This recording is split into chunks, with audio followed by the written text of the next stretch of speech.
hay que conocer el pasado. Es así. Para saber lo que va a suceder, hay que saber lo que Dios ya hizo en el pasado. Alguien dijo en cierta ocasión que el futuro está escrito en el pasado y el pasado lo podemos ver también reflejado en el futuro. Dice que no hay nada nuevo bajo el sol, sino que todo ya está escrito.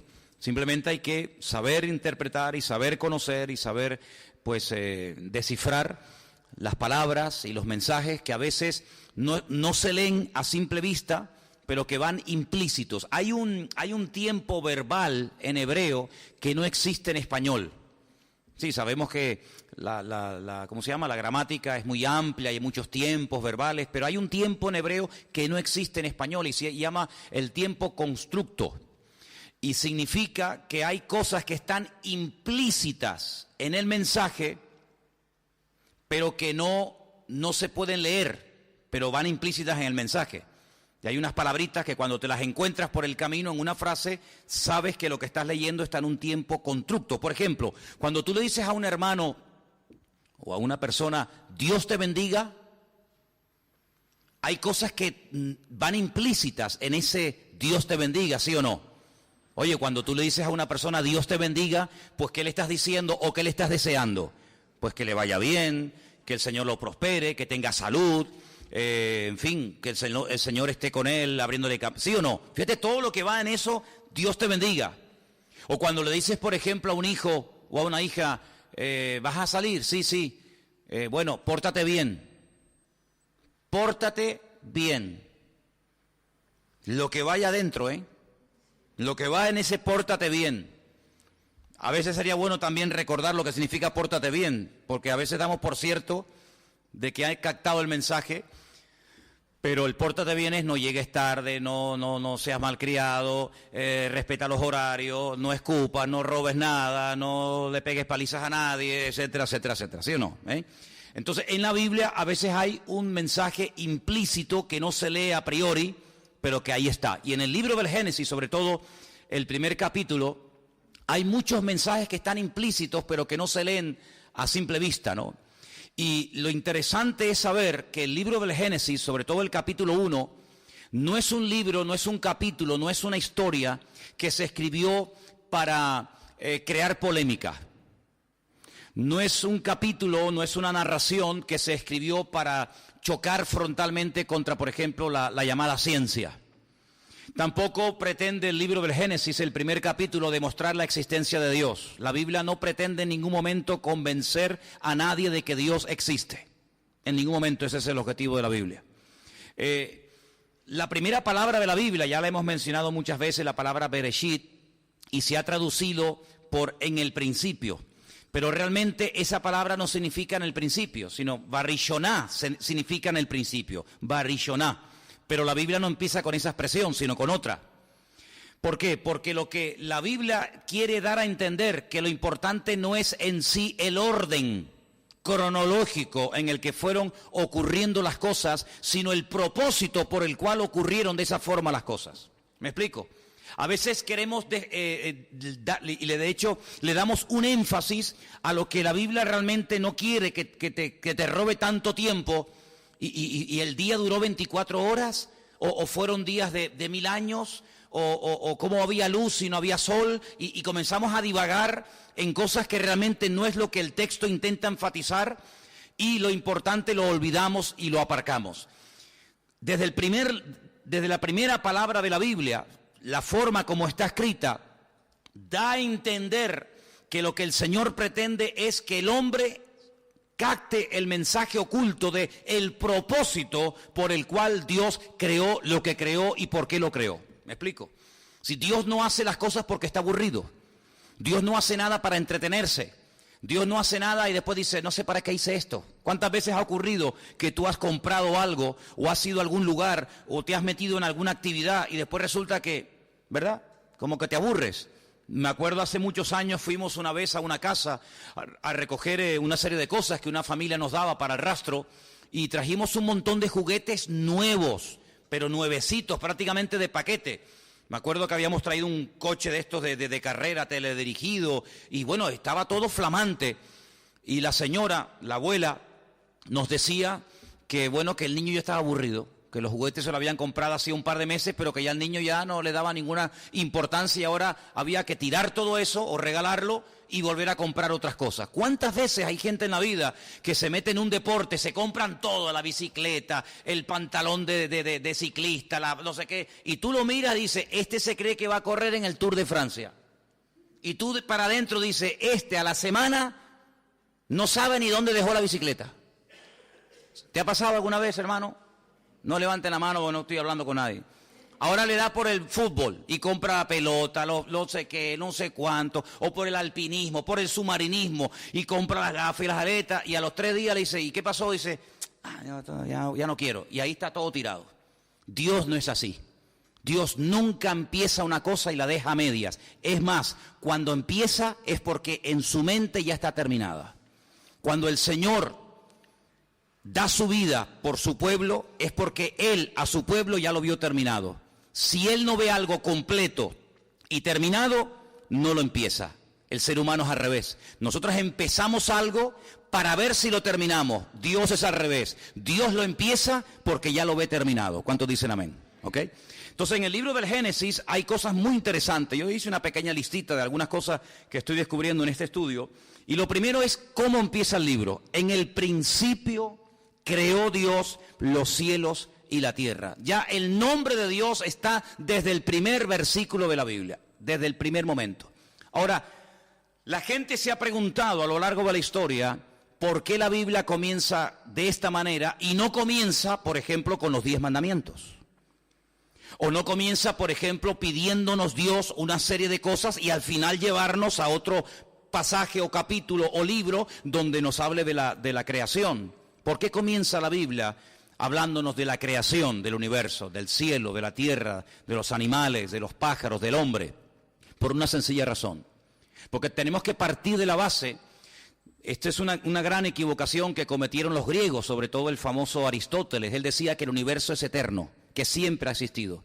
Que lo que vemos, sol, la luna, las estrellas, los astros, el firmamento, siempre ha existido, es algo eterno. Sin embargo, choca frontalmente contra la realidad bíblica. La realidad bíblica nos enseña que detrás de todo lo que vemos hay un creador. Es decir, si tú no aceptas que hay un creador, ¿cómo te vas a someter a una serie de mandamientos de un Dios o de un creador en el cual no crees o no te ha demostrado su poder y su autoridad? La creación fundamentalmente es un despliegue impresionante de la sabiduría y del poder de Dios. Fíjate qué interesante, hermanos. El hombre no toma parte activa en la creación de la tierra, ni los cielos, ni del universo. El hombre es creado al 6º día. Es decir, que durante el 1º, 2º, 3º, 4º y 5º día, Dios no para de hacer, de crear y decir cosas sin necesidad de que el hombre, permítame la expresión entre comillas, le eche una mano. Esto es un golpe al ego del hombre. Porque si el hombre hubiera sido creado desde el primer día, podía haber llegado a creer la mentira, pero creer en esa mentira, de que el hombre participó de alguna manera en la obra creadora de Dios. Sin embargo, nada más lejos de la realidad. Prácticamente cuando todo ya está finalizado, ordenado y en su justo lugar, es cuando Dios crea al hombre. Por lo tanto, el hombre tiene que partir de la base de que incluso él mismo es un ser creado. Y es un ser creado con un propósito. Y todo lo que Dios ha hecho, lo ha creado para entregárselo al hombre, para que lo administre, para que lo cuide, para que lo proteja y para que a través de todas las obras de Dios, del sol, la luna, los mares, etcétera, pueda siempre recordar que detrás de todo lo que existe, de lo que pueden ver nuestros ojos y aún lo que no pueden ver, siempre está la mano de nuestro poderoso Dios. ¿Cuántos dicen amén? Así que la creación se creó con un propósito. No se creó porque Dios no tenía otra cosa que hacer, sino que se creó con un propósito concreto y definido. Ahora bien, la Biblia comienza diciendo en el principio, pero realmente es un principio. No es el principio principal, digamos, como el número 1, y a partir de ese vino el 2 y el 3, sino que simplemente es un principio de otros tantos que hubo. ¿Me explico? Dios creó muchas cosas antes de que comencemos a ver que Él está poniendo en orden lo creado. Fíjense qué interesante que lo primero que Dios crea dice que son los cielos y a continuación la tierra. Ahora, si observamos los cielos, según el nombre bíblico, porque claro, uno menciona la palabra cielos en nuestro idioma, y prácticamente sí, sabes a lo que te refieres, pero la palabra cielos en sí para nosotros no tiene una raíz etimológica que nos deja con la boca abierta diciendo, madre mía, lo que significa esta palabra. Sinceramente, la palabra cielo, si la estudias en español, no te dice nada. Pero como la Biblia fue escrita en el idioma de Dios, en el idioma perfecto, el idioma que Dios utilizaba para crear y el idioma que Dios permitió que se plasmara por escrito en su palabra, cuando Él emplea la palabra cielos, es la palabra hashamayim, los cielos. Y Él lo que hace es que une dos elementos, como es el agua y el fuego, y crea un término nuevo que son los cielos, que literalmente, si tradujéramos esa palabra, diríamos cielos, agua, fuego o fuego, agua. Es decir, que la unión entre el fuego y el agua es lo que nosotros conocemos con el nombre de cielos. Ahora, esto es algo que en nuestra mente no entra. Porque si tú le echas agua al fuego, lo apagas. Son dos elementos que no se llevan bien. No es como el agua y la electricidad, por ejemplo, ¿no? Que el agua es conductora de la electricidad. Es decir, el peor enemigo del fuego es el agua. Es decir, que cuando Dios crea los cielos y la tierra, crea una serie de elementos químicos que permiten la vida. Porque en el agua hay oxígeno. Y sabemos que, por ejemplo, para que haya fuego, tiene que haber oxígeno. Si no hay oxígeno, ¿qué pasa? El fuego se apaga. Tú enciendes una vela y le pones un vaso encima y en cuanto se consuma el oxígeno, termina apagándose. Por lo tanto, cuando el Señor dice que Él creó los cielos y la tierra, nos está hablando indirectamente de que Él creó de una forma, con una armonía alucinante, una serie de elementos químicos que era lo idóneo para la vida. Cuando Él crea los cielos y crea la tierra, a continuación pasa a decirnos que lo que estaba en caos, en desorden, en algo desastroso, no era el cielo, sino era la tierra. Miren el versículo 2.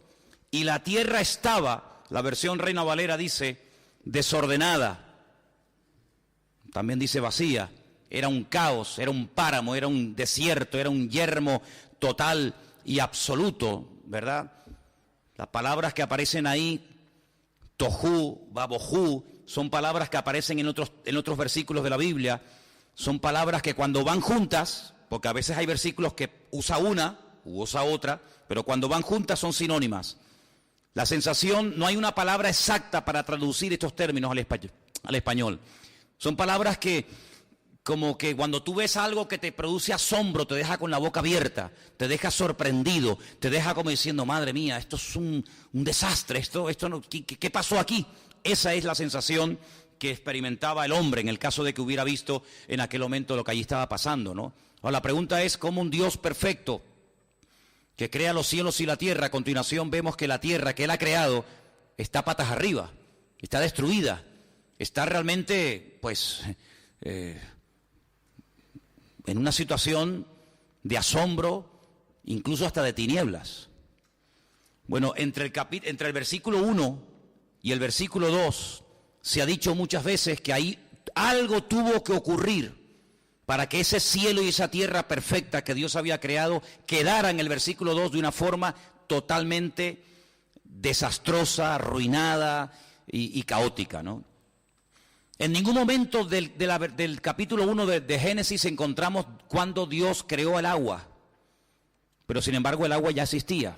Entonces ustedes van a ver que Dios, cuando sigue relatándonos en el capítulo 1 de Génesis la creación, o más bien la puesta en orden de la creación en muchos aspectos, Él separa las aguas, no crea las aguas. Ya las aguas las creó en el versículo 1, los cielos y la tierra. Cielo, la palabra cielo lleva el elemento del agua, es agua y fuego, lo acabo de decir. Luego, cuando Él separa las aguas ya existían. Y es la única vez en todo el relato de Génesis 1 donde no se emplea la expresión y vio Dios que era bueno. Porque cuando Dios separa, no emplea la palabra vio Dios que era bueno. Pero cuando hay unidad, cuando está completo algo, entonces Dios sí emplea la expresión vio Dios que era bueno. Ahora, podríamos hablar largo y tendido acerca de cada una de las cosas que Dios fue creando, el orden que fue estableciendo, ¿verdad? Para crear una cosa, para crear otra cosa.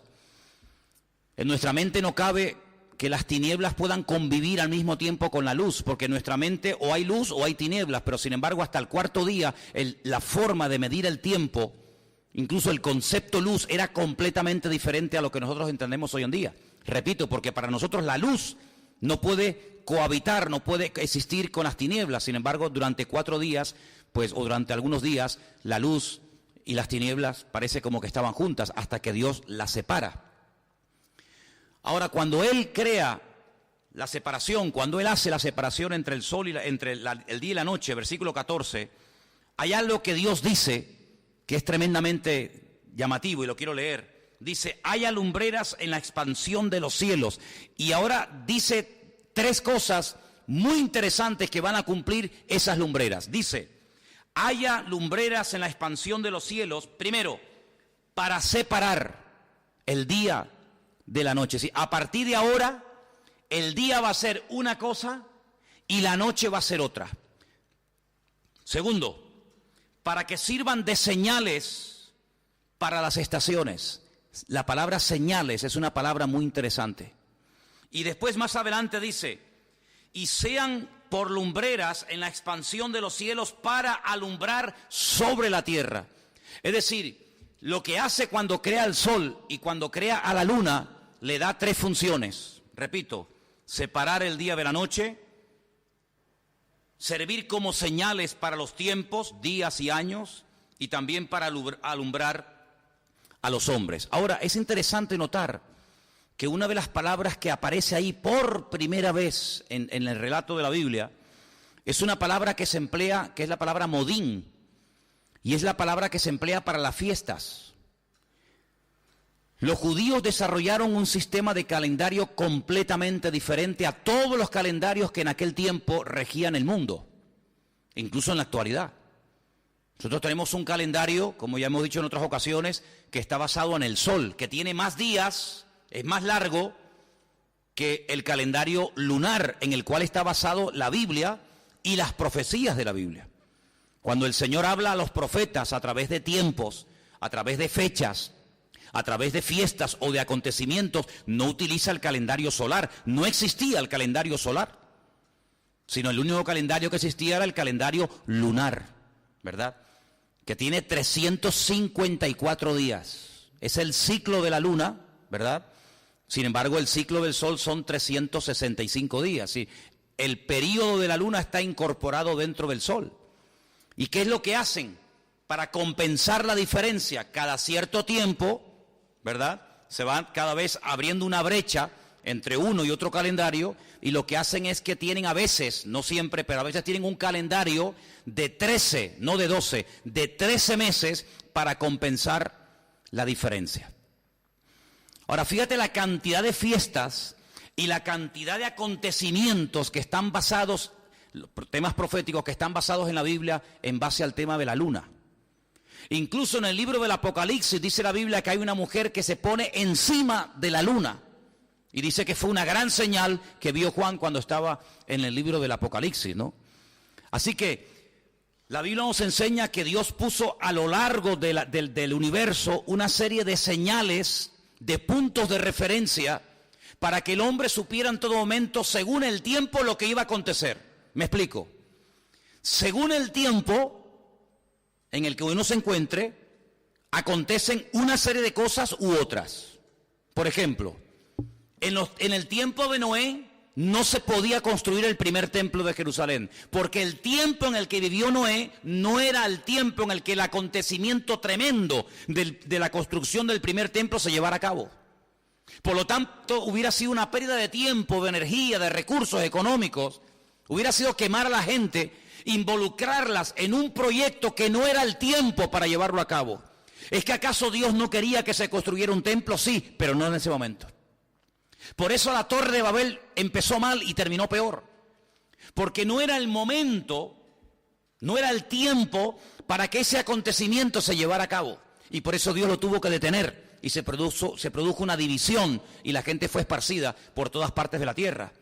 Hay un versículo en el libro, en la carta de Pablo a los Gálatas, muy interesante, que dice algo así como: cuando vino el cumplimiento del tiempo, Jesús nació bajo la ley, y cuenta el tiempo en el que vino. Es decir, el Mesías no podía haber nacido en los tiempos de la invasión de Jerusalén por parte del rey Nabucodonosor. El Mesías no podía haber nacido en los tiempos de Nehemías, cuando vuelven del cautiverio en Babilonia. El Mesías no tenía que nacer cuando salieron de la esclavitud en Egipto. El Mesías tenía que nacer cuando Dios lo tenía establecido en su agenda, en su calendario. Por lo tanto, es muy importante que nosotros los creyentes conozcamos los tiempos. Por eso la Biblia alaba y habla muy bien de los famosos hijos de Isaacar. Ustedes saben que Isaacar era uno de los 12 hijos de Jacob. Y cada hijo tenía una característica. Eso es muy importante que lo sepamos. Y es muy bueno ver que, por ejemplo, los famosos hermanos gemelos Jacob y Esaú eran hijos del mismo padre, evidentemente, lógicamente de la misma madre, pero eran completamente diferentes por dentro y por fuera. No se podía esperar de Jacob lo que el padre esperaba de Esaú, ni viceversa, ¿verdad?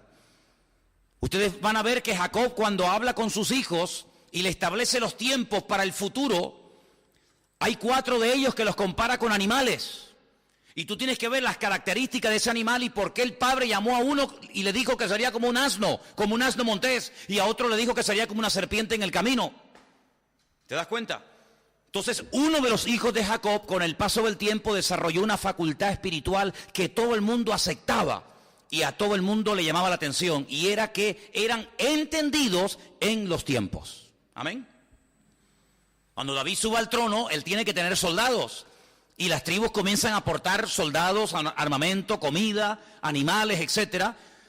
La tribu que menos gente aportó, pero no por eso los menos importantes, fue la tribu de Isaacar, que dice que le mandaron unos 200 y pico hijos para que se enrolaran en el ejército del rey David, y dice que estos hijos de Isaacar eran entendidos en los tiempos. No tenían buena puntería, no eran buenos soldados, no eran albañiles, fontaneros, carpinteros, no eran buenos cocineros, no eran buenos jinetes, eran entendidos en los tiempos. Dice que cuando ellos hablaban, Israel les escuchaba, porque ellos sabían cuándo era el tiempo de ir a la guerra y cuándo era el tiempo de quedarse en casa. Entendidos en los tiempos, en plural. Sabían lo que iba a acontecer según el tiempo en el que se encontraban. Y por eso el Señor lo que hace en el libro de Génesis capítulo 1, aunque no es lo prioritario, lo dije al principio, lo prioritario es descubrir el propósito de la creación y no tanto el orden cronológico de la creación. Lo que el Señor hace es dividir en 6 períodos, 6 días, y en cada uno de esos días el Señor va haciendo diferentes cosas. No tengo tiempo para desarrollar todo esto, pero toda la historia de la humanidad está registrada en lo que Dios fue haciendo en cada uno de los días. Por ejemplo, ¿cuánto tiempo vivió Adán? ¿Cuántos años vivió Adán? Cerca de 1000 años. Le faltó 70 años, le faltaron 70 años para cumplir un milenio. Murió con 930 años. La cantidad de gente que vio a Adán y la cantidad de gente que conoció a Adán. Vivió casi 1000 años. En 1000 años... Él fue una luz. En esos primeros 1000 años de la historia de la humanidad, Él fue una luz para el mundo, porque Él era el producto de la creación de las manos del Señor. Él era un testimonio viviente, una luz en medio de tanta oscuridad y en medio de tanta tiniebla. Él fue una luz. Cuando le veían, sabían que Él era el único hombre en esta tierra que fue creado directamente por las manos del Señor Dios Todopoderoso. Y así sucesivamente vemos cómo el Señor fue creando en el día 1 tal cosa, en el día 2 tal cosa, en el día 3 tal cosa, hasta que finalmente llega al 7º día. Pero lo importante es saber de estos 6 días que teóricamente relatan como 6000 años de historia. Lo interesante es saber que el último día el séptimo día, la Biblia dice que Dios le dijo a Adán y a Eva que no hicieran nada, que santificaran, que apartaran ese día para que ellos recordaran que todo cuanto existía y todo de lo que podían disfrutar hasta ese momento era por la mano poderosa y creadora del Señor. La Biblia nos habla en el libro del Apocalipsis y también en el Antiguo Testamento, por supuesto, nos habla de que falta una etapa, un periodo de un día o de 1000 años, que nosotros la conocemos con el nombre de el milenio, donde el Señor mismo reinará sobre la casa de Jacob y su reino, ¿verdad?, será desde la ciudad de Jerusalén. Luego, si Él va a reinar 1000 años y la historia de la creación se relata en 6 días y cada día para el Señor es como 1000 años, quiere decir que el Señor lo que está haciendo nos está anticipando los acontecimientos desde Adán hasta los próximos 6000 años. Y en cada etapa de ese tiempo, en cada etapa del camino, uno tiene que saber qué le corresponde hacer y qué no le corresponde hacer. Ustedes saben que un día estaba orando el patriarca Abraham y hay un momento en el que Dios le dice, tu descendencia estará cautiva en Egipto 400 años. Es decir, que Abraham sabía perfectamente que el pueblo de Israel, sus descendientes, tendrían que bajar a Egipto y permanecer como esclavos casi 400 años. Es decir, no se desesperen, no se amarguen, no se tiren de los pelos ni se depriman cuando han pasado ya 200 años y todavía el Señor nos tiene cautivos aquí en Egipto. Porque yo les he dicho que aquí van a estar 400 años. Por lo tanto, relájense, adáptense a las circunstancias. ¿Qué es lo que hace Jeremías? Ustedes pueden verlo en su libro. ¿Qué es lo que hace Jeremías cuando Jerusalén es atacada? Cuando el templo es destruido y se llevan a Nabucodonosor a miles y a miles de personas a Babilonia cautivo. Les manda cartas y les dice, tranquilícense, compren terrenos, edifiquen casas, planten viñas. Porque si ustedes están orando y creyendo que dentro de 4 o 5 años todo terminará y volverán a la tierra, se van a llevar una tremenda desilusión. Por lo tanto, yo les animo a que corten con el pasado y comiencen a echar raíces, porque no será hasta después de 70 años que ustedes volverán del cautiverio de Babilonia aquí a la ciudad de Jerusalén.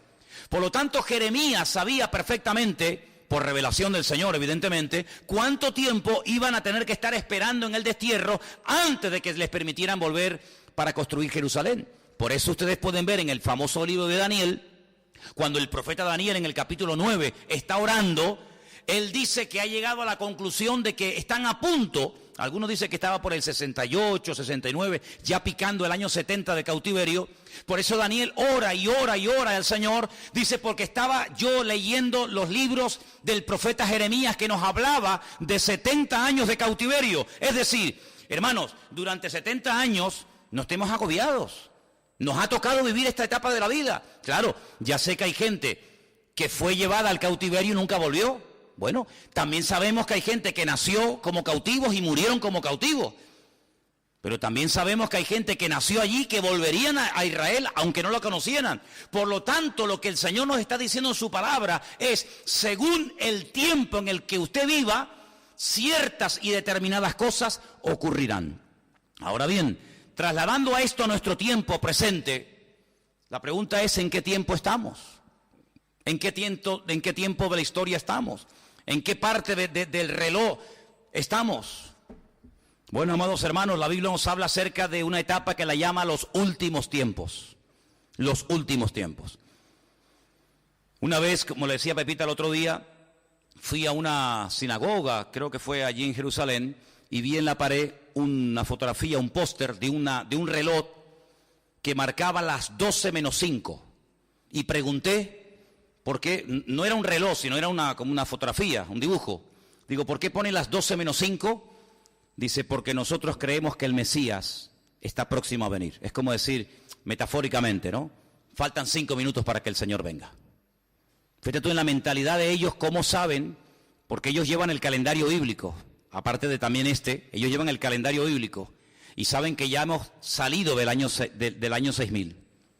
Desde que el Señor creó a Adán y Eva. Por lo tanto, amados hermanos, nosotros no estamos en el tiempo de ver cómo los romanos van a prender al Mesías y lo van a crucificar. Pero hubo una generación que el Señor le dijo, a esta generación lo que se le va a permitir ver, y lo van a ver, es que al Hijo del Hombre lo levantan y lo meten bajo tierra, y así como Jonás estuvo en el vientre de la tierra 3 días y 3 noches, así también estará el Hijo del Hombre. Es decir, que hubo una generación que lo vio nacer, lo vio morir y lo vio resucitar y también ascender, pero no lo vieron venir. ¿Te das cuenta? Fue una generación muy completa, porque lo vieron cómo nació, cómo vivió, cómo murió y dónde, cómo resucitó, cómo ascendió, pero se murieron y no lo vieron venir.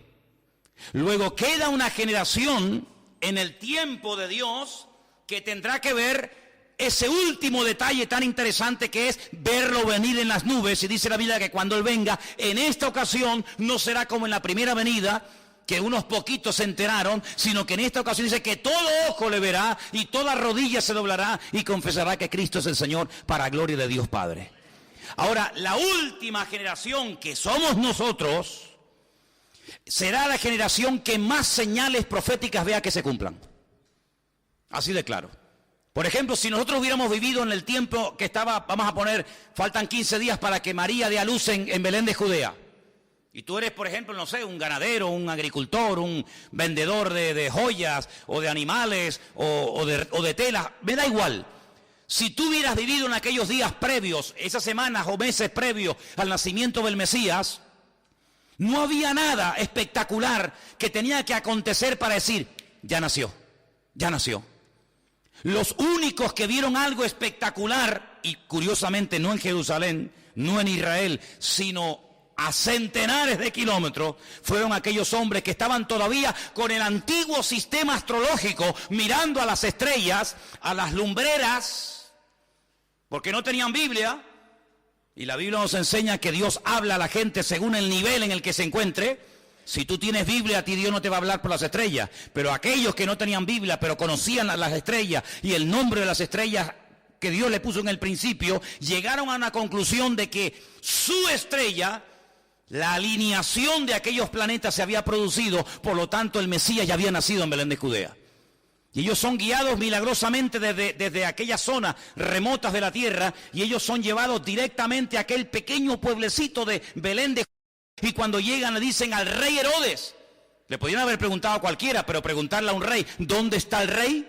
Es como decir, no te reconozco como rey, tú no eres el rey. Imagínate cómo se tuvo que sentir el rey Herodes cuando le dicen a aquellos extranjeros, venimos a adorar al rey de los judíos, ¿dónde está? Porque su estrella hemos visto en el oriente. Y el rey Herodes podía haber dicho, ¿cómo que dónde está? Yo soy el rey Herodes. Ahora, hay una montaña en Israel, a las afueras de Jerusalén, que se llama el Herodión. Es una montaña espectacular. Ustedes saben que en la Biblia hay varios hombres que se llaman Herodes, el padre, el hijo, el nieto, ¿verdad? El Agripa, el grande, ¿verdad? Este hombre, uno de los reyes Herodes, tenía una obsesión por las construcciones. Le encantaba construir obras faraónicas. Ahí tenemos, por ejemplo, la famosa ciudad de Cesarea la Marítima, hemos estado en ellas varias veces. Tenemos la fortaleza de Masada, y tenemos otras cosas. Pero la montaña llamada el Herodión es espectacular porque es una montaña enorme, que él lo que dice es que la corten por la mitad. Y cuando cortan una montaña por la mitad, es como decir, en el Teide quiero vivir, pero no en la punta, sino quiero que lo corten por la mitad, lo aplanen, lo dejen llano y me hagan un palacio. Y allí vivía Herodes, en el famoso Herodión, que hasta el día de hoy se puede visitar. Hace muy poco tiempo descubrieron la tumba del rey Herodes y allí está. Es territorio palestino, pero se puede entrar, se puede visitar. Cuando ellos venían, con lo primero que se encontraron fue con la montaña cortada, donde había un palacio enorme llamado el Herodión, donde vivía el rey Herodes, pero ellos sabían que ese Herodes no era al que ellos venían a adorar, era otro. Y dice la Biblia que cuando llegaron, era un niño pequeño. No está ya en el pesebre, en Azucá, porque ya ha pasado un tiempo, como mínimo 2 años, pues como mínimo han pasado 2 años desde que los pastores lo visitan, en aquellas condiciones en las que nació, hasta que ellos llegan han pasado 2 años. Por eso el rey Herodes dice, bueno, para que no se nos escape ninguno, todos los menores de 2 años que los maten, ¿verdad? Pero es interesante notar que ellos supieron discernir el tiempo de la venida del Mesías por las lumbreras, por los astros en el firmamento. Claro, el enemigo siempre ha utilizado este sistema de la astrología, ¿verdad? Pues para pronosticar y para averiguar y para, en fin, para tantas y tantas cosas. Pero sí hay un momento en la historia en el que el Señor hablaba a través de las constelaciones. Porque dice la Biblia que los cielos cuentan, Salmo 19, los cielos cuentan, los cielos relatan la gloria de Dios y el firmamento, las obras de sus manos. Un día emite palabra a otro día. Lo que pasa es que la gente no sabe qué palabra dicen, pero dice que un día emite palabra a otro día. Y pone el ejemplo del novio, ¿no? Que sale de su tálamo y dice que hace un recorrido y sale de un lugar y llega al otro lugar y otra vez lo hace y es un círculo continuo y permanente. Es decir, en el libro del Génesis lo que encontramos es un orden que Dios lo que hace es que se mete en nuestro tiempo. Dios es un Dios atemporal. Dios no envejece, Dios no se cansa. La expresión que Dios descansó es una expresión humana para explicar un concepto divino. No es que descansó porque estaba cansado y dijo, voy a descansar un poquito, sino que realmente la idea es, cesó de hablar. Ya no dijo nada. Y al dejar de hablar, cesó la creación. Y entonces el Señor lo que hace es decir, el ejemplo que yo les he dado de dejar de hablar, dejar de crear, es lo que ustedes tienen que hacer para dar testimonio al mundo de que ustedes creen en la obra creadora del Señor, del Dios Todopoderoso, pero al mismo tiempo el apóstol Pablo va más allá y dice, así como Dios, entre comillas, descansó de sus obras, ustedes también tienen que descansar de sus obras, pero de esas obras muertas que lo que han hecho es fatigarte, cansarte y darte en todo caso gloria a ti y no darle gloria al Señor. Y hay que arrepentirse, dice la Biblia, de esas obras muertas. Así que en el libro del Génesis lo que encontramos es el propósito por el cual Dios crea al hombre. Ahora, Dios crea al hombre de una forma tan perfecta que en cierto sentido no es la palabra correcta, pero para que nos entendamos, una especie de reproducción en miniatura de las características espirituales de Dios. Dios no tiene imagen, por lo tanto no tiene medida, no tiene forma. ¿Cuánto mide Dios? ¿Cuánto pesa Dios? No tiene medida, no tiene forma. Si tuviera medida y tuviera forma, sería un Dios limitado. Si Dios tuviera una mano de 500 kilómetros de largo, ya sabríamos cuánto mide Dios y ya sabríamos que no llega al 501, sino que empieza y termina con el kilómetro 500, por ponerlo de alguna manera. Por lo tanto, Dios es espíritu, no tiene medida, no se duplica, no se le puede pesar, no se le puede medir, no tiene una forma característica así, bueno, vamos a hacer la forma de Dios, ni mucho menos. Pero Dios lo que hace es transmite al hombre su esencia, la capacidad de razonar, la capacidad de pensar, la capacidad de tomar decisiones, la capacidad de hacer justicia. ¿Qué es lo que hace el hombre?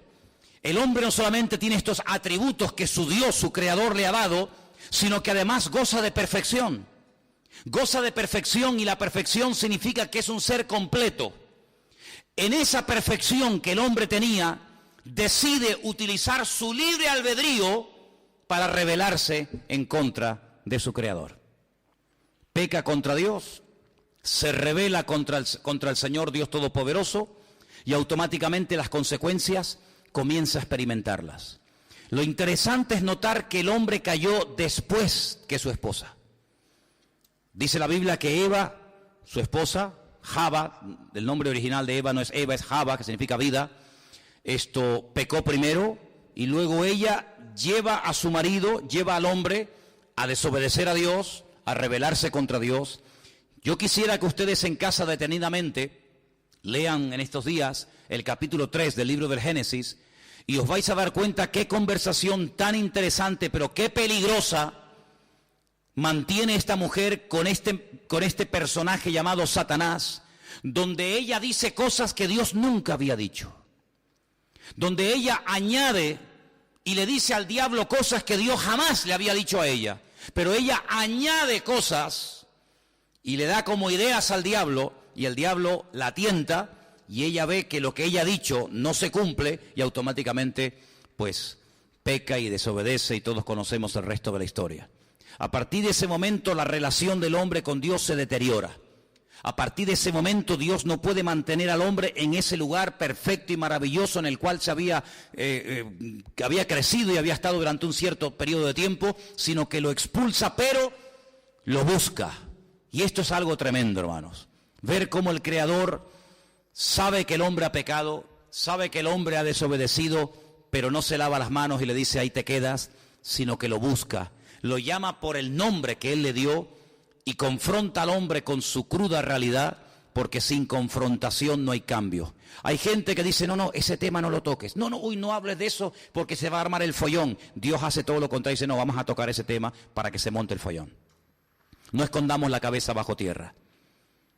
Adán pecó, que no se entere nadie. No, Adán, ¿dónde estás?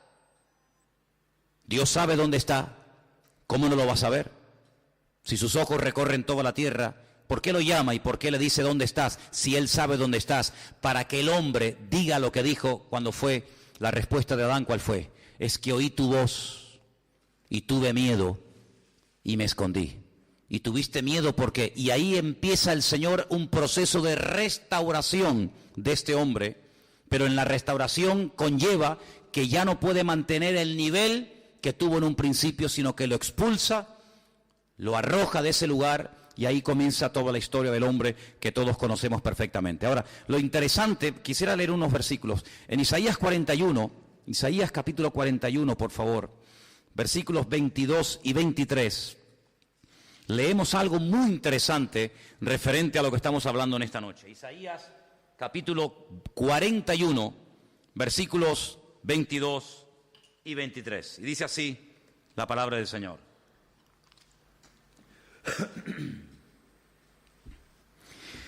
Traigan, anúnciennos lo que ha de venir, díganos lo que ha pasado desde el principio y pondremos nuestro corazón en ello. Y sepamos también su postrimería y hacednos entender lo que ha de venir. Dios está confrontando a los ídolos que ellos están adorando en vez de adorar al verdadero Dios, y Dios le dice, bueno, si ustedes han decidido cambiarme a mí por otros dioses, pregúntenle a esos ídolos, pregúntenle a esos dioses que te hablen de lo que pasó.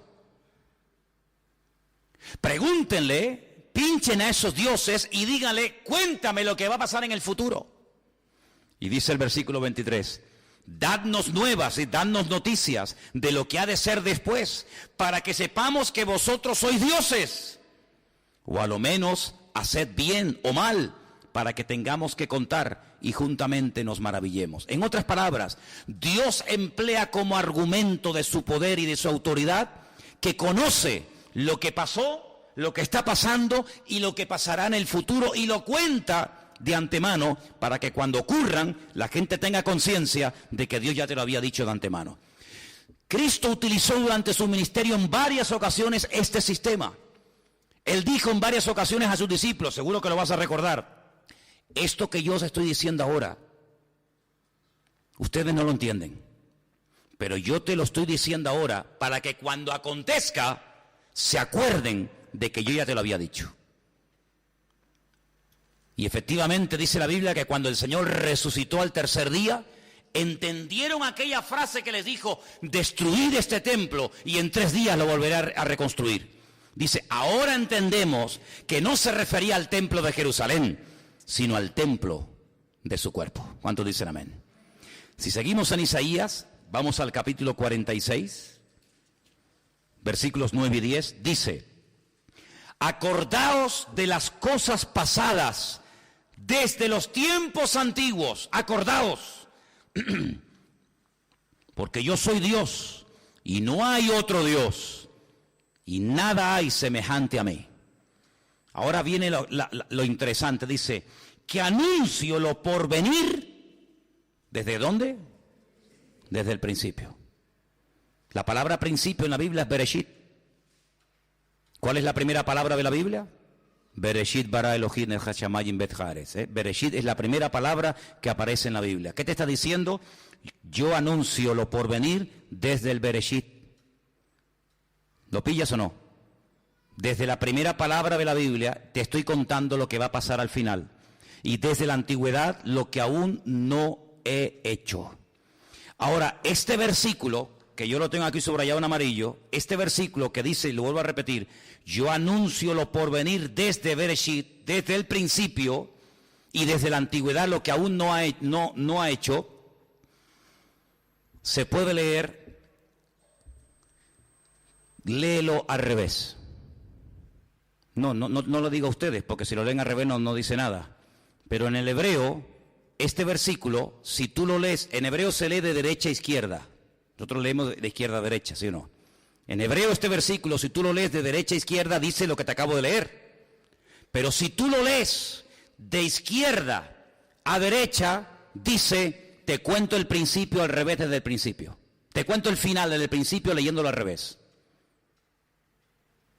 ¿Lo pilláis o no? No lo pilláis.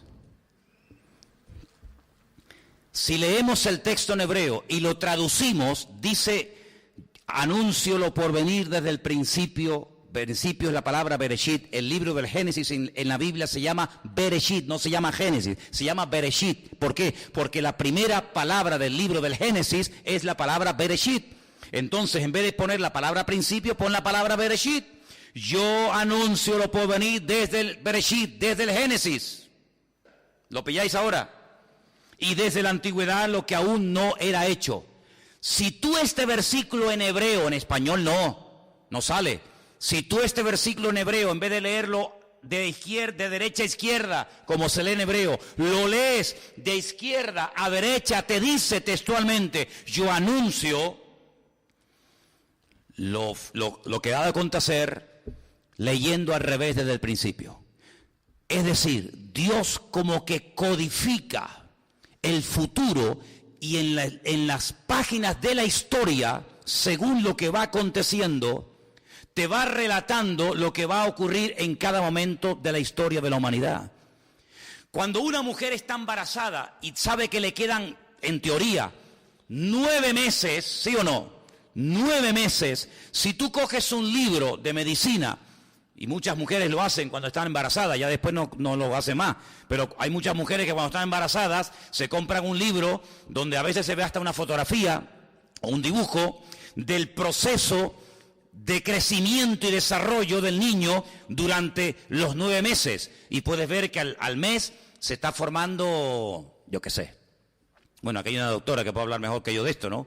En el primer mes se forma esto, esto y esto. En el segundo mes esto y esto y esto. En el cuarto mes esto, esto y esto. Hay un proceso. Es un humano, sí, pero en proceso. Si saliera a los 2 meses o a los 3 meses, pues tú imagínate. Desde el primer momento tiene vida. Ahí tienes la ecografía, mira, es un niño, es una niña. Pero tienes que esperar. Hay un proceso de 9 meses. El proceso de parto de la humanidad tiene 6 días y un día de descanso, que es el famoso Shabbat, el milenio, donde el Señor gobierna. Es decir, si tú coges un libro de medicina, sabes que en el 5.º mes el niño está cogiendo peso. Al niño le está saliendo el pelo, se le están fortaleciendo las manos, los pies, yo qué sé. Si tú coges la Biblia y dices, vamos a ver, ¿qué pasó en los días del rey David? Guerras, y venga, y venga más guerra, y venga más guerra, y venga más guerra. Llegó un momento en el que se acabaron las guerras, ya no había guerras. Ya no había que luchar contra nadie porque ni siquiera había país que defender, dispersados por todas las naciones de la tierra. Pero en ese proceso llegó un momento en el que Dios dijo, ahora en este tiempo volverán a resurgir de las cenizas los huesos secos. Ezequiel 37. Y cuando al final de la visión Ezequiel pregunta y dice, ¿y estos huesos secos a los cuales yo les prediqué? Y de repente veo una visión que se levantan, huesos secos, muertos, que se levantan y se pone el hueso con su hueso, la tibia, el peroné, cada uno en su sitio, y ahora se le pega los tendones y la carne y los músculos. Señor, ¿esto qué es? El Señor dice, esto que estás viendo, esta es la casa de Israel, que en los últimos tiempos será restaurada y volverán otra vez a su tierra. Ese proféticamente, pero no fue hasta 1948 que esa profecía que Ezequiel vio en una visión se cumplió ante los ojos del mundo entero. Pero cuando Ezequiel vio a esos huesos secos que se levantaron y eran un ejército, dice: Señor, noto que en este ejército no hay espíritu. Y le dice el Señor: ahora profetízale al espíritu, dile: espíritu, entra en ellos. Y cuando entró el espíritu, dice que se convirtió en un ejército tremendamente poderoso. Y entonces nos habla de la restauración de este país, de este pueblo, en dos etapas. Una que ya se ha producido, 1948, la restauración nacional, pero falta la más importante, la restauración espiritual del pueblo de Israel, donde dice que todos se convertirán al Señor y todos le entregarán su vida al Señor y todos confesarán que Cristo es el Señor, para gloria de Dios Padre. Entonces, lo que va a acontecer en los últimos tiempos, muchas veces se enfatiza lo negativo: el anticristo, la marca de la bestia, el falso profeta, sangre, guerra, rumores de guerra. Y es verdad, claro que es verdad, pero las monedas tienen dos caras. Si le damos la vuelta, ya hemos hablado de las 10 vírgenes, las que se quedan dormidas, las que se quedan despiertas, del falso profeta, del anticristo, de la restauración de Israel. Pero los milagros, las señales, los prodigios, las maravillas que van a acontecer en los últimos tiempos, dice que superarán a todas las maravillas y prodigios que Dios ha hecho en el principio. ¿Por qué? Porque la Biblia dice que al final Dios hará algo tremendo, que la gloria, la manifestación del poder de Dios será mayor que la primera. Y tú dices: ¿cuál fue la primera manifestación de la gloria de Dios? ¿Cuál fue la primera vez que podemos ver en la escena mundial el poder de Dios? Génesis capítulo 1. ¿Te parece poco? La creación del sol, la luna, las estrellas, los planetas, el firmamento. Una manifestación impresionante del poder de Dios. Pues lo que Dios hará en los últimos tiempos será tan espectacular que millones y millones de personas no les quedará más remedio que reconocer que el Señor es el Dios todopoderoso. Porque dice: si no creen a mis palabras, creerán en mí por las señales que verán. ¿Cuántos dicen amén? ¿Por qué el anticristo y el falso profeta, como hemos hablado en estas 2 últimas semanas, se empeñan tanto en milagros, en prodigios y en señales? ¿Por qué? Porque tienen que contrarrestar las señales y los milagros que el Señor va a hacer. ¿Por qué? Porque el diablo siempre imita la obra de Dios. Cuando el diablo imita la obra de Dios, es porque la obra de Dios también está actuando. Así que por una parte vemos el plan del enemigo, pero por otra parte el plan de Dios, que es imparable. Y quiero decirles, y lo podemos decir categóricamente, que estamos ya en el 6º día. En el 6º día, no estamos ni en el 3º, ni en el 4º, ni en el 5º, estamos ya en el 6º milenio. ¿Cuántos años han pasado bíblicamente? ¿Cuántos años han pasado desde que Dios puso a Adán en el jardín del Edén hasta hoy? 5.770 y tantos años.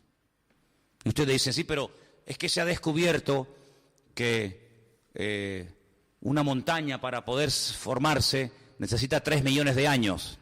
Efectivamente. Eso es lo que el hombre ha llegado a la conclusión, que una montaña necesita para ser creada. Pero hay un factor que olvidan: que lo que el hombre necesita 3 millones de años para hacer, Dios lo hace en décimas de segundo.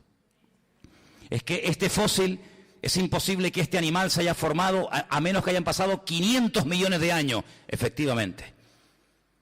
No es una contradicción con la palabra de Dios, sino simplemente decir: eso es lo que hubiera sido necesario que pasara el tiempo para que esto se formara, pero nuestro Dios así lo hizo. ¿Es que acaso cuando llegó al estanque de Betesda no le preguntó a un hombre: allá hay un pequeño botón de muestra de lo que el tiempo, el factor tiempo no hace? Dios lo hace con otro tipo de tiempo y le dice: ¿cuánto tiempo llevas ahí tirado esperando? Dice: 38 años. Claro, para la humanidad, para el universo, 38 años no es nada, pero para una vida. Hay muchos aquí que no tienen todavía esa edad. 38 años, sí. Levántate, toma tu lecho y anda. Es decir, el hombre decía: llevo 38 años esperando y probablemente hasta que se curen todos estos, cuando me toque a mí mi turno, tendré 80 o 90 años. Es lo que a ti te hará falta para ser sanado, 90 años, pero yo en segundos te sano y te transformo la vida. Ese es el factor que el ateo no quiere aceptar. El factor de que en Dios no existe tiempo, que Él no necesita millones de años para formar a la raza humana, necesita millones de años para formar un sol, un universo, un firmamento, sino que la palabra de Dios se materializó de tal manera que cuando Él hablaba, las cosas cambiaban. ¿Y por qué no siguió creando? Porque dejó de hablar. Y cuando Dios dejó de hablar, la obra cesó. Y a partir de ahora el hombre tiene que ser responsable de sus actos y del cuidado de toda la creación que Dios ha puesto. Por lo tanto, para concluir, Dios le dijo al hombre: yo pondré señales en los cielos, yo pondré lumbreras en el cielo para indicarte, como hemos leído, y quiero volver a leerlo, para indicarte, como dice aquí, las estaciones, los días y los años. Génesis 1:14. Las lumbreras te servirán para señales, para las estaciones, para los días y para los años. Es interesante notar que Dios utiliza las estaciones, que son 4, los días y los años, para tratar con su pueblo. ¿Cuándo nació Jesucristo? ¿Cuándo nació Jesucristo? ¿Cuándo muere? ¿Cuándo desciende el Espíritu Santo? Había días establecidos. Dice que murió en la fiesta de la Pascua. Resucitó al tercer día. El Espíritu Santo descendió en otra fiesta, en el día de Shavuot o de Pentecostés. Dice que cuando Él venga pondrá su tabernáculo entre nosotros. Luego el Señor nos está indicando que cuando venga pondrá su tabernáculo. Y pregúntate cuándo se pone el tabernáculo en Jerusalén. Si Dios nos está hablando a través de señales, no te dice concretamente, ¿verdad?, ni el día ni la hora, pero te da señales, te va marcando en el camino. Es como cuando vas al sur, por ejemplo, o al norte, y te dice, bueno, los cristianos, y te pone 70 kilómetros. Y te va indicando por el camino que si sales a esa altura vas a otro lugar hasta que llegas a tu destino. Según vayas por la carretera, puedes en todo momento saber cuánto te falta, cuántos kilómetros has recorrido, cuántos kilómetros te faltan para llegar. Exactamente es igual con la vida cristiana. Según lo que ha ocurrido, mirando atrás, yo sé dónde me encuentro. Y si sé dónde me encuentro, sé lo que ahora me toca ver y lo que no me toca ver. Jesús dijo a sus discípulos, ¿saben cuántos reyes y cuántos profetas quisieron ver y oír lo que ustedes están viendo y oyendo y no lo vieron? David amaba al Señor con todo su corazón, pero no vivió en los tiempos del Mesías. Abraham amaba al Señor con todo su corazón. Dice, y él vio proféticamente este día y lo saludó. Dice, pero no lo vivió. A ustedes se les ha permitido ver cosas que ni David, ni Abraham, ni Moisés vieron. Pero ustedes no estuvieron en el monte Sinaí recibiendo de la mano de los ángeles la Torá. Sin embargo, ustedes están recibiendo otra cosa. Por lo tanto, depende el tiempo, así depende lo que vamos a ver o lo que no vamos a ver. Y por eso tenemos que leer mucho la Biblia, para saber en qué tiempo nos encontramos. Estamos en la recta final. ¿Cuántos dicen amén? Estamos en el último toque de trompeta, en el último llamamiento del Señor a su pueblo. Y dice la Biblia, el que tiene oído para oír, que oiga lo que el Espíritu le está diciendo a la iglesia. Vivimos en una época en la que hay tanto ruido, tantas voces, tantos sonidos, tantas cosas que perturban la atención de la gente, pero sobre todas las cosas a quien tenemos que prestar atención y oído es a la voz de nuestro Dios. ¿Cuántos dicen amén? Hermanos, les animo a que comiencen a leer el libro de Génesis, un libro muy bonito, un libro muy interesante. No hemos tocado nada acerca de la creación del hombre, pero solamente les digo algo para hacerles también pensar. La palabra costilla no aparece en la Biblia cuando Dios crea a la mujer. No aparece. Eso de que el Señor le sacó una costilla a Adán y creó con ella a Eva, eso no aparece en ninguna parte de la Biblia. La Biblia dice que Dios cortó a Adán y le extrajo una parte, y con esa parte dice, venó, construyó a una mujer, construyó a su compañera. Cuando él se despierta y la ve, dice, esto es mío, esto me lo ha sacado de mis entrañas, esto es hueso de mi hueso, carne de mi sangre, hueso de mi hueso y carne de mi carne, y por eso la llamó Javá. Tú eres una parte mía, tú eres la vida mía, pero ahora en otra persona no opuesta, sino complementaria para mí, ¿no? Y es muy interesante ver cómo a través de eso también el Señor nos da muchos mensajes, pero vamos a orar en esta tarde y darle gracias al Señor por el mundo en el cual Él nos ha puesto. Hermanos, el hombre se ha gastado millones y millones y millones de dólares tratando de ponerse en contacto con otras civilizaciones y con extraterrestres y con otras personas o entes o vidas en el planeta, y nadie se ha puesto en contacto con el hombre. Nadie. Y han lanzado satélites y cohetes y han hablado por aquí y hablado por allá. El único que se ha puesto en contacto y se ha manifestado con el hombre es el Creador. Así que si buscamos la vida y si buscamos respuesta a nuestras oraciones, busquemos en el Señor, porque Él sí que habla y Él es galardonador de los que le buscan. Aleluya. Te damos gracias por la creación tan maravillosa que tú has hecho, Señor. Gracias, Señor, porque todo lo que vemos es el reflejo del poder de tu palabra. Aún nuestros cuerpos reflejan la gloria de Dios. Gracias, Señor, porque cada vez que vemos a un pájaro cantar, cada vez que vemos el mar, las montañas, todo lo que nos rodea, es la evidencia de que hay un Dios todopoderoso detrás de cada cosa. Y a ti te damos la gloria y la honra, Señor. Reconocemos que tú eres el creador del universo. Y a ti te ha placido derramar tu amor y darte a conocer al hombre. Gracias, Señor, porque mandaste a lo más amado, a lo más querido, a tu Hijo unigénito, para que muriera por nosotros, seres humanos pecadores, caídos de la gracia, caídos, alejados de la soberanía de Dios.